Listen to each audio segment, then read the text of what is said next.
Some Invacar progress. It's been a while, hasn't it? My friend Zell, that's not his real name, who had the spares Invacar, has sent me a pulley.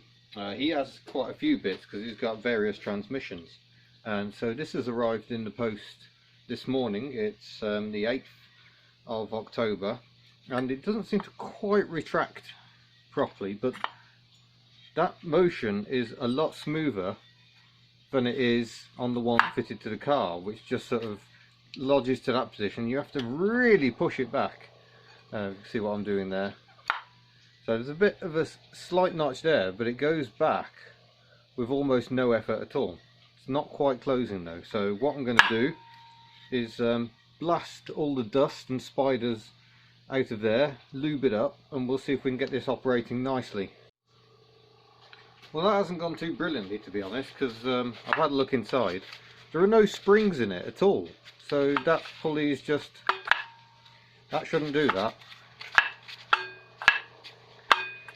This one, on the other hand, this is my spare pulley. This is off TP's transmission, the Invacar that I sold to the person who's just sent me that one. So I had this anyway, but this was seized. But I thought I'd just spend a bit of time with some penetrating oil, and voila, it opens up. And you can see this does actually have springs inside it, which makes all the difference. That means it pings back like that, like it should. The shaft is a bit rusty in the middle, but I've lubed that up, plenty of oil, and I've no idea if that's working better or not, but I might give it a try, because frankly I haven't got a lot else I can do. Right, it's several days later, and I think it's about time we had a look at this. The weather's been horrific lately. Lots of water and all sorts of unpleasantness. Still showing off the lovely internal stickers we now have in stock. I must quickly say thank you to Niall, who's one of my followers up in Scotland, who's given me this device, which should allow less strain on my wrist when driving along. So rather than having to hold the throttle open, I can sort of just use the lever instead. How well that's going to work, given I'm doing steering and braking at the same time, well, I can't really tell you. But let's dig into this. There we go, sort of. We'll get the bathtub out. And I think today's job is going to be to remove both pulleys, and we'll fit different pulleys that we've got. Right, got the pulleys off once again. It's interesting that I can rotate that shaft by hand and move the car slightly back and forward. It shows you how little power is really needed to move it. But the belt, see there, I mean, I know it's been slipping badly, but this brand new belt is utterly knackered, I think. That's not a good sign at all. So we've got the that's the pulley I've taken off the car, and the pulley faces have cleaned up quite nicely through use, but that is slipping for some reason, and it operates with a bit of a squeak. So I've got the spare pulley working again, and that one is squeak free. That's maximum extension, which it won't do with the belt in place. There go the neighbours. So yeah, I'm going to swap the pulleys over. I need to clean up in here a bit, but I'm not going to polish it too much, because I think the belt will do some of that. So we'll see how it goes. Don't TD5 sound lovely? Alright, this bit really is a two-person job. We've got the belt into the one pulley. You should use a special tool to hold that pulley open. We don't have said special tool, but I do have a Mrs. Hub nut. Hello. So hopefully that will suffice. Right, so we've got the belt on. I've left this really awkward angle so you can watch the belts. Go into forward.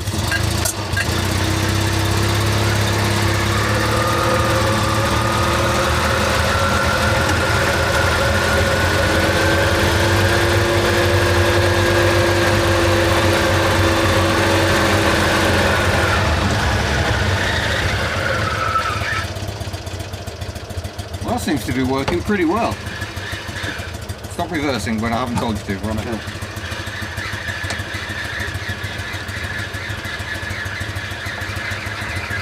It's just that bit of noise. I'm not too keen on that bit of noise.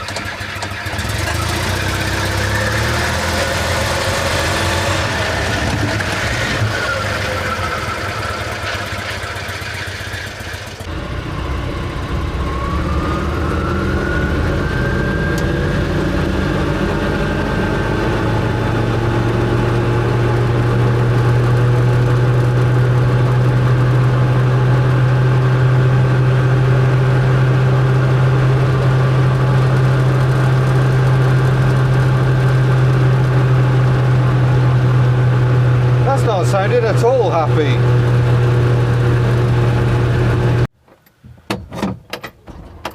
Right, I've adjusted the belt tension a bit,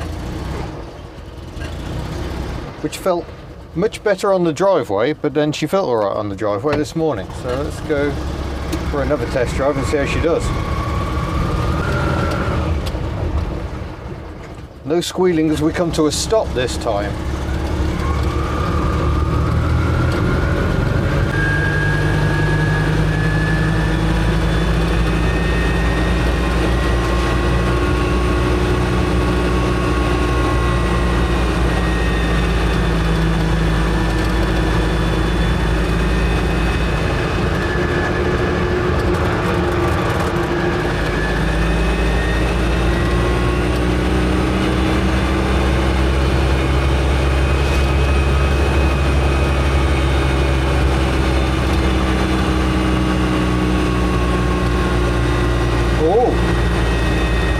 Holding our own up this hill, 30 miles an hour, that's an improvement.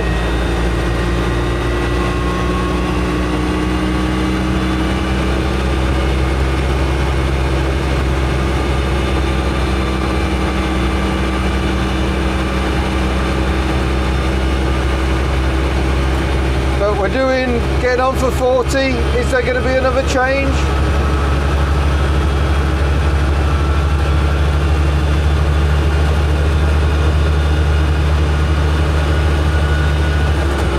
It is.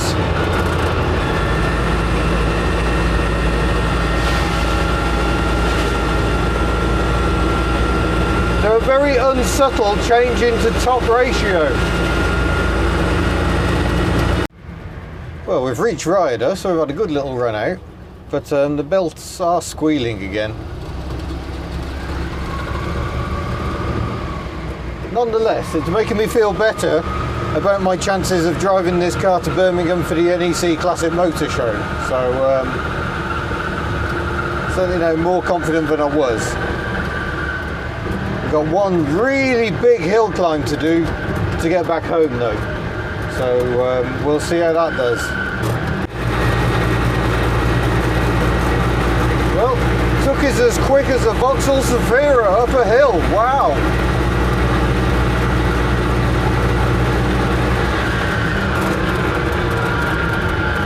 Don't stop.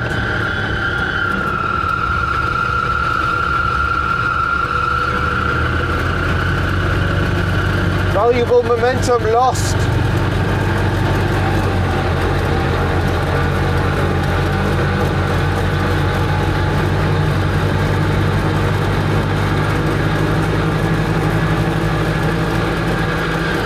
Come on, get a bloody move on.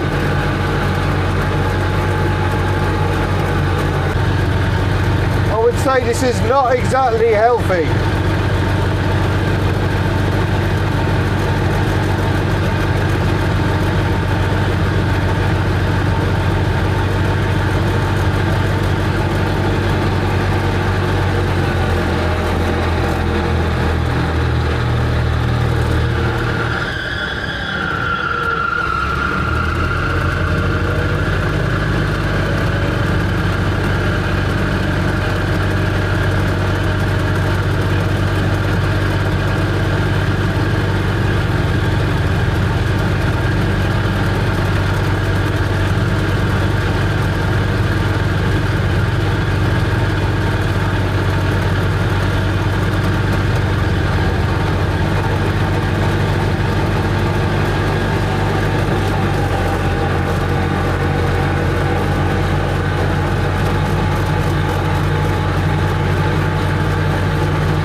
Tuk.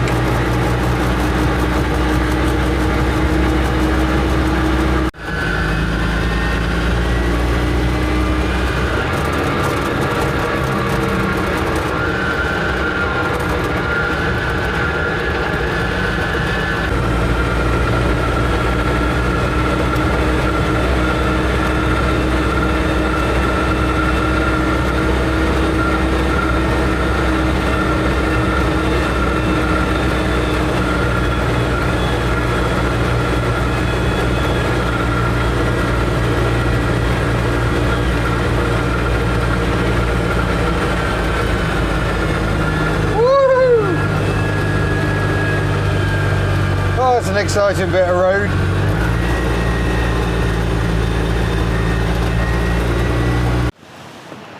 I think I'm going to call that test drive done. We're up in the Yaleham Valley at the moment, a few miles from home, and still not perfect, but an awful lot better. And by heck was that hoon fun. So all I should say is thank you very much for watching. Don't forget to subscribe before you go. Don't forget you can meet Tuk at the NEC in November. And bye bye Jeep. I shall see you in a future video. Farewell.